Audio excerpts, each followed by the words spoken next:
Welcome to Kenton Teaches. Enjoy the video. Check your recycle bin immediately for the deleted PowerPoint file. A file removed within the last few days often remains recoverable there. If you find it, right-click and choose Restore to return it to its original folder. If the file is not in the bin, open PowerPoint and go to File, then Info, then Version History to locate prior saves. Also look for Auto Recover files in PowerPoint's Temporary Save folder on your system. Use File, then Info, then Version History to open previous saved versions of the file.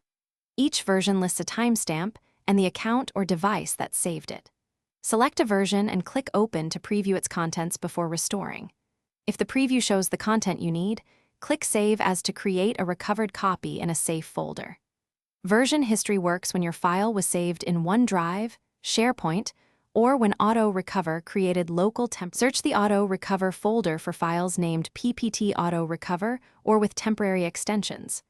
Open File Explorer and paste the Auto Recover path or search for files modified around the deletion time.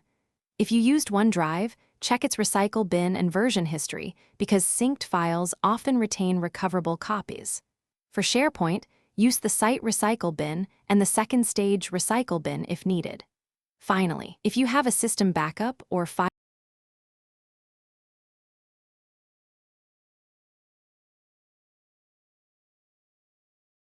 Thanks for watching. Please subscribe if this video was helpful.